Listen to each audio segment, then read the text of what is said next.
Magandang araw mga classmates! Ako si Ate Michelle at welcome sa Wika Harian Online World. Kumusta kayong lahat?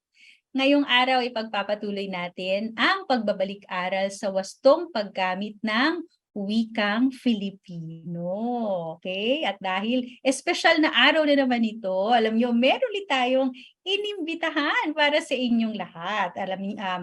Alamin natin kung sino siya at abangan ninyo mamaya kung ano ang mga sasabihin niya sa atin dahil makakausap natin siya dito.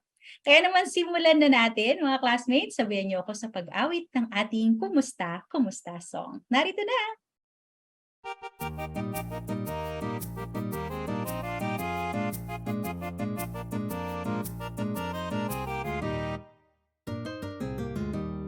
Kumusta, kumusta, kumusta? Kumusta kayong lahat? Ako'y tuwang-tuwa, masaya't nagagalak. Tralala-la-la-la-la-la-la, tralala-la-la-la-la-la-la, tralala-la-la-la-la-la-la, tralala. Kumusta, kumusta, kumusta? Kumusta kayong lahat? Ako'y tuwang-tuwa, masaya't nagagalak. Tralala-la-la-la-la-la-la, tralala-la-la-la-la-la-la, tralala-la-la-la-la-la-la, tralala.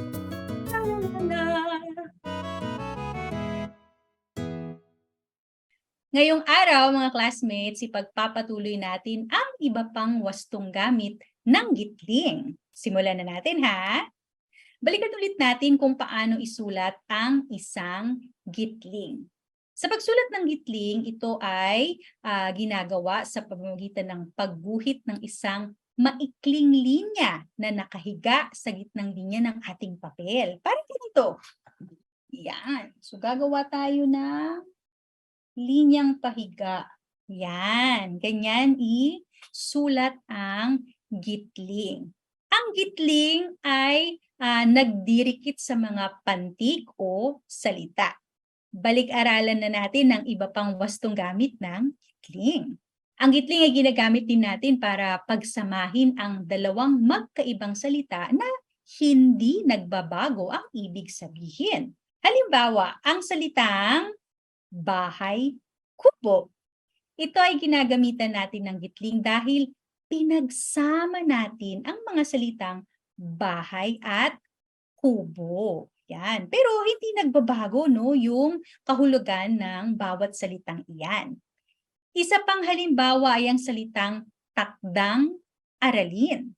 Ang salitang araw-gabi ay isa ring halimbawa nito. At sa mga halimbawang ito, katulad ng nabanggit ko kanina, mapapansin natin na ang kahulugan ng mga salita ay nananatili. Okay? Hindi nagbabago. Pero minsan, nagkakaroon ng bagong kahulugan ang ibang salita kapag ang mga ito ay pinagsasama-sama. Isang halimbawa nito ay ang salitang kapit-bahay. Sa pagsasama natin ng mga salitang kapit at bahay, nakabuo tayo ng isang salitang nangangahulugang isang tao o grupo ng mga tao na nakatira malapit sa ating tinitirhan. Ganito din sa salitang hanap buhay. Kapag pinagsama ang dalawang salitang ito, ang ibig sabihin ay trabaho, na malayo sa orihinal nitong kahulugan. Sige, para mas mapag-usapan natin, magsanay tayo ha. Tukuyin natin ang wastong pagsulat ng mga salitang aking ipakikita. Handa na ba kayo? Sige, simulan na natin ha. Ito ang ating unang salita. Silid, aklatan. Nasapat lang ang mga mag-aaral. O letter A, tignan nyo, silid aklatan na may gitling o letter B, silid aklatan na walang gitling. Ano sa tingin ninyo mga classmates? Ginagamitan ba ito ng gitling o hindi? Kung ang sagot nyo ay ginagamitan ng gitling, tama kayo. Hindi kasi nagbabago ang ibig sabihin ng mga salitang silid at aklatan kapag pinagsama ang mga ito. Sumunod na salita ay bahaghari. Bahaghari. Yan. Nakakita sila ng bahaghari mula sa bintana. Letter A, bahaghari na may gitling O letter B, bahaghari na walang gitling? Ano sa tingin ninyo, mga classmates? Tama, ito ay hindi ginagamitan ng gitling. Iba na kasi ito sa orihinal na kahulugan. Okay? Ang bahaghari sa Ingles ay ano? Rainbow. Ayan. Sumunod naman ay ang salitang punong guro. Pinisita sila ng kanilang punong guro. O letter A, punong guro na may gitling o punong guro na walang gitling? Ano ang inyong sagot, mga classmates? Tama, ang salitang ito ay gumagamit ng gitling kasi nananatili pa rin yung kahulugan ng mga salitang pinagsama. Ayan. May natutuhan na naman tayo tungkol sa wastong gamit ng gitling. Mahusay, mga classmates. At handa na tayo ngayon para sa ating kwento. Pero bago tayo magsimula, awitin muna natin ang Oras ng Kwentuhan Song. Narito na.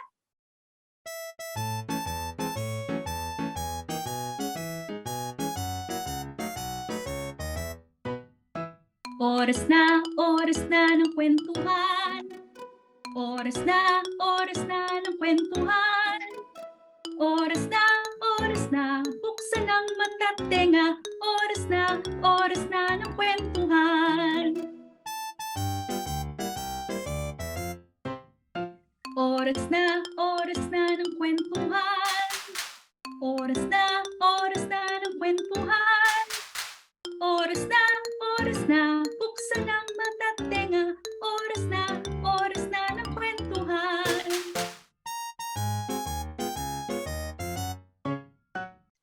Nasubukan niyo na bang tumulong sa mga gawaing bahay, mga classmates? Nasubukan niyo na bang tumulong sa pamayanan o sa mga kapitbahay ninyo? Sa kwento natin ngayong araw, alamin natin kung paano nakatutulong si Ramon sa kanyang magulang at ang iba't ibang taong nangangalaga sa kanilang komunidad. Ang pamagat ng ating kwento para sa araw na ito ay Sa Barangay ni Ramon. Ito ay mula sa USAID ABC Plus na isinulat ni Teacher Marieta B. Mirabueno. Simulan na natin. Sumama si Ramon sa kanyang ina na magtinda ng isda dahil wala siyang pasok. Isda! Isda! Bili na kayo ng isda! Sigaw ni Ramon. Bumili sa kanila ang barangay tanod. Ramon, siya si Aling Nida. Isa siya sa mga nagbabantay upang maging payapa ang ating barangay. Sabi ni Mama Eta. Ang galing mo po, Aling Nida. Maraming salamat po, sabi ni Ramon. Sunod na bumili sa kanila ng isda ang nurse. Siya si Nurse Carla. Siya ang nurse natin dito sa barangay. Siya ang tumitingin sa kalusugan ng mga tao, sabi ni Mama Eta. Ang galing mo po, Nurse Carla. Salamat po, sabi ni Ramon. Bumili rin sa kanila ng isda ang basurero. Ramon, siya si Mang Tonyo. Siya ang nangunguha ng mga basura natin, sabi ni Mama Eta. Ang galing mo po, Tatay Tonyo. Salamat po, sabi ni Ramon. Sunod na bumili sa kanila ng isda ang kapitan. Siya si Kapitan Mando. Siya ang namumuno sa barangay, sabi ni Mama Eta.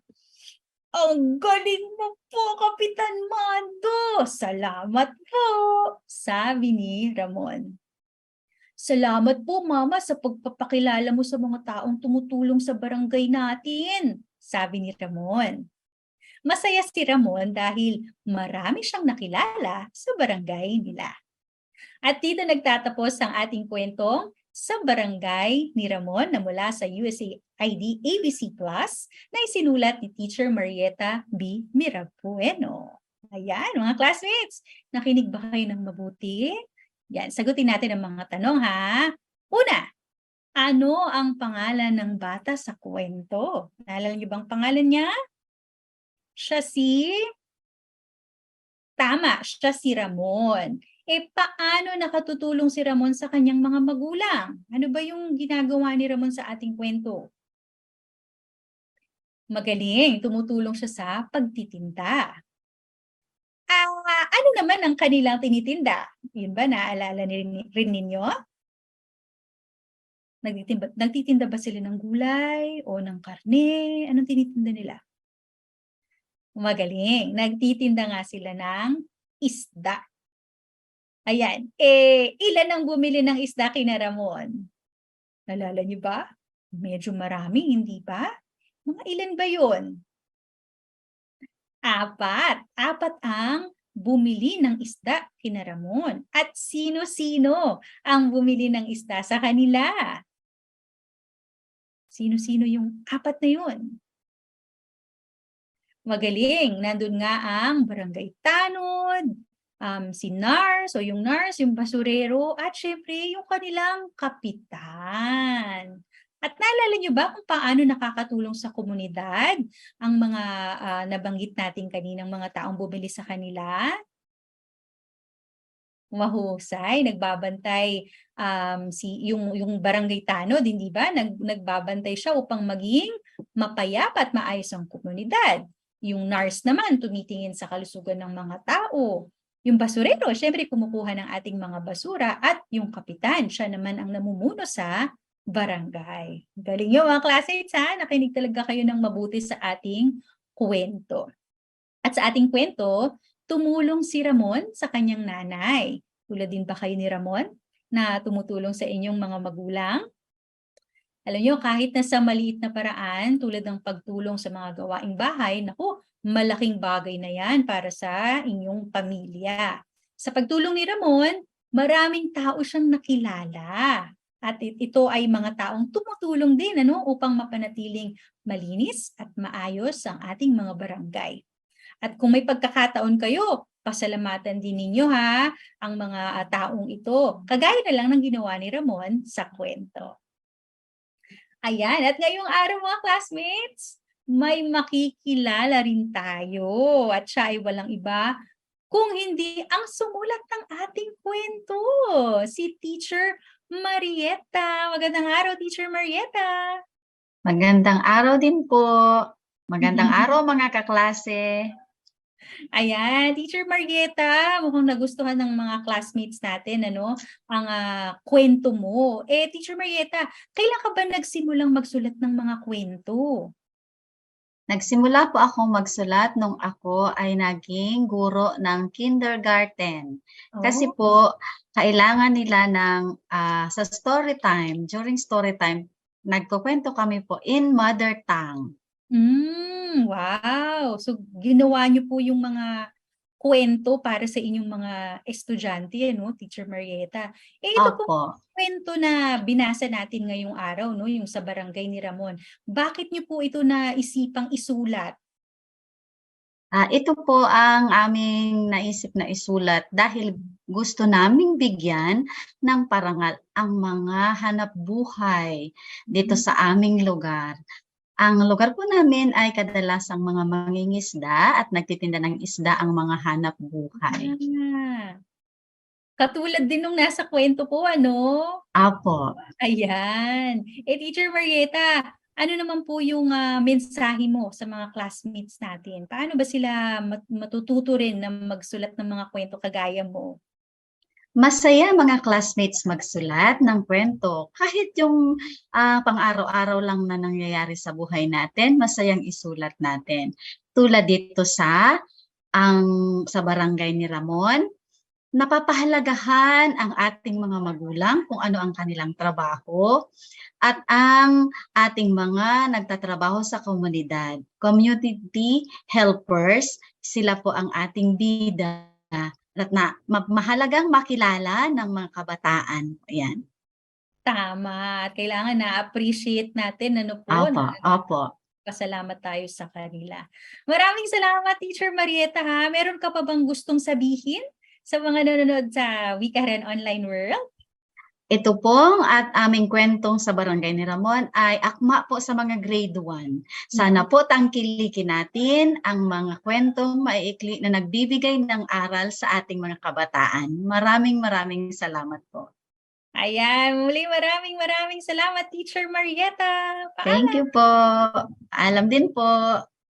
Ayan mga classmates, at ngayong tapos na ang ating kwento, nakausap din natin ang sumulat ng kwento. Siyempre, gumawa naman tayo ng isang liham. Ayan, sa ating kwento, nagpasalamat si Ramon sa mga tao, no, sa kanilang pagtulong para mapanatili ang maayos at mapayapa na kanilang komunidad. Kaya, gagawa tayo ng liham pasasalamat. Katulad ng binanggit kanina no ni Teacher Marieta, 'di ba? Kailangan pinapasalamatan natin ang mga community helpers, mga tumutulong sa ating komunidad. Okay? At maaari niyo itong ibigay sa mga tao na sa tingin ninyo ay nakapagpapanatili o nakakatulong para mapanatili ang kaayusan at kalinisan sa inyong lugar. Ayan. At ipapakita ko sa inyo kung paano ito gawin. Madali lang ang paggawa ng ating art activity ngayong araw mga classmates. Nakikita niyo ba ito? Ayan, anong hayop ba ito? Ito ay isang isda, di ba? Kasi sa ating kwento, nagtitinda ng isda si Ramon at ang kanyang nanay. Pero special ang isdang ito kasi dito tayo susulat ng ating liham pasasalamat sa mga community helpers natin. Pag binuksan natin ito, dito tayo susulat. Ayan sa loob. Nakita ninyo? Ayan. Pero syempre, gawin muna natin yung disenyo ng ating liham. Okay? Para gawin ito, kailangan natin ng mga makukulay na papel. Kahit anong kulay. Yan. Meron ako ditong kulay pula. Meron akong kulay luntian. Meron akong kulay dilaw, kapiraso ng kulay kahel, at isang kapiraso rin ng puting papel. Yan yung magiging mata ng isda natin mamaya. Kailangan din natin syempre ng gunting, ng pandikit, at marker o panulat. Umpisahan na natin. Okay? Ayan. Kukunin natin yung kapiraso ng ating papel. Ang gagamitin ko ngayon ay kulay pulang papel. Okay? At titiklopin natin ito sa tatlong bahagi. Yan. Pagkatapos, gugupit tayo ng kurba dito sa isang dulo.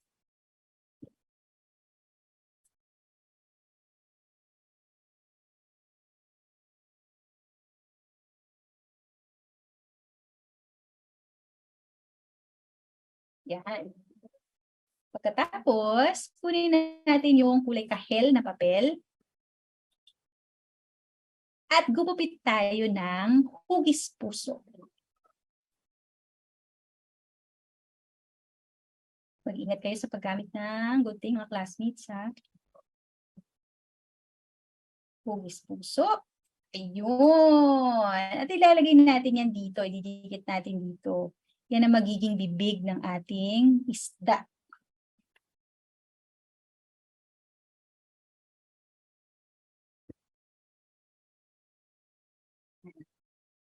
Kunin din natin yung kulay puting papel na hinugis o ginupit ko sa korteng bilog. Ididikit din natin yan dito sa harapan ng ating isda. Dito. Yan. Tapos kuha tayo ng panulat at gumuhit lang tayo ng bilog.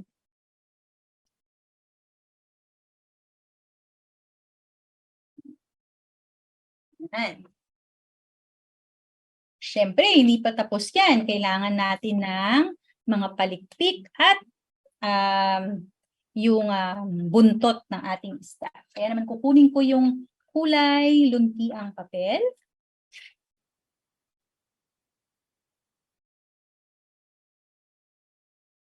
Okay.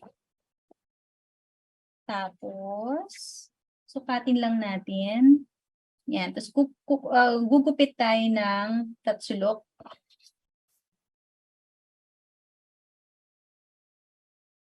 Para maging buntot, no, ng ating isda. Ayun. Tapos, ididikit natin dito. Yan.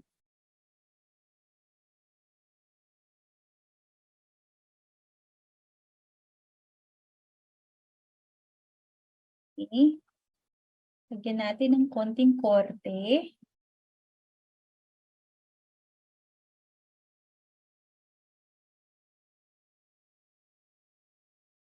Okay. At syempre, lagyan natin ng palikpik o fins, no? Dito. So, tatsulok lang ulit. Kasi didikit lang natin dito sa mga bahaging iyan.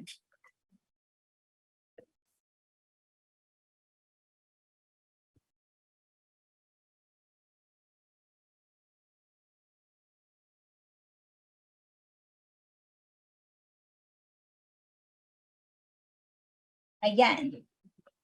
Ngayon, ilagay na natin yung isa pang makulay na papel at idikit natin sa loob. Yan, dito natin isusulat yung ating liham. Okay.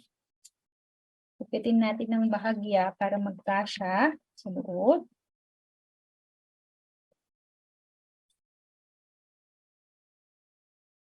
Lagyan natin ng glue.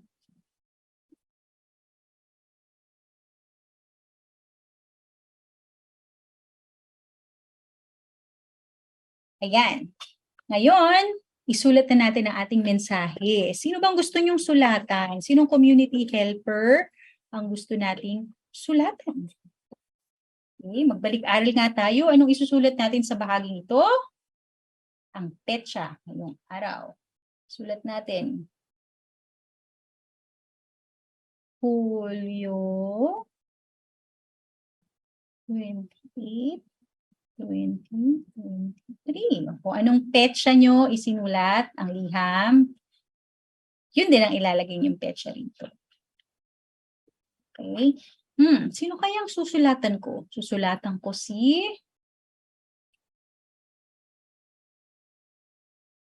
mahal ko Nars Carla.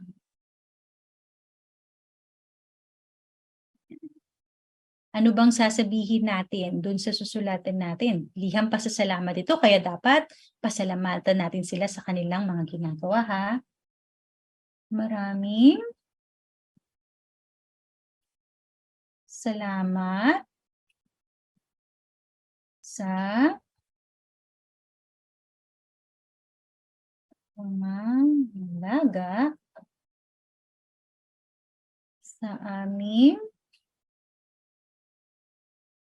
kalusugan. Yan. At syempre dito, isusulat natin kung kanino galing ang sulat. Nagmamahal ang inyong pangalan. Michelle. Ayan, tapos na ang ating liham pasasalamat para sa ating community helper. Yan, pagtapos na, pwede nyo nang ibigay sa kanya o sa kanila kung marami kayong gustong bigyan ng liham pasasalamat. Ayan, meron na tayong mga liham pasasalamat sa korteng isda. Katulad na lang ng nakita natin sa ating kwento. At syempre, maaari nyo ring i-share ang mga gawa ninyo, ha? Maaari nyo i-share yan sa amin. Basta i-tag nyo lang ang Knowledge Channel. Ngayong araw, ano-ano bang mga ginawa natin mga classmates? Una, nalaman natin ang tamang paggamit ng gitling sa mga inuulit na salita. Pangalawa, narinig natin ang kwento ni Ramon. Pangatlo, nakausap natin si Teacher Marieta na sumulat ng ating kwento. At syempre gumawa tayo ng liham pasasalamat. Ayan, at bago tayo tuluyang magpaalam mga classmates, kantahin na natin ang Wika Harian Song. Narito na!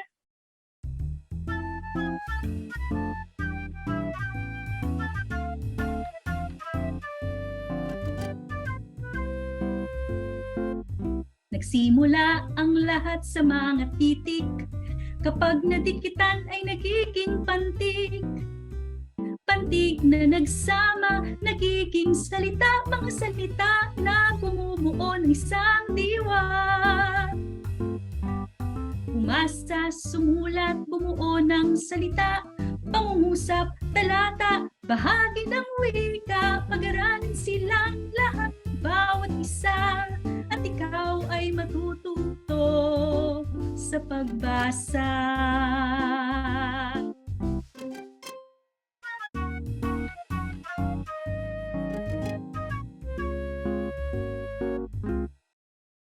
Maraming salamat mga classmates at magkita-kita ulit tayo sa susunod. Paalam!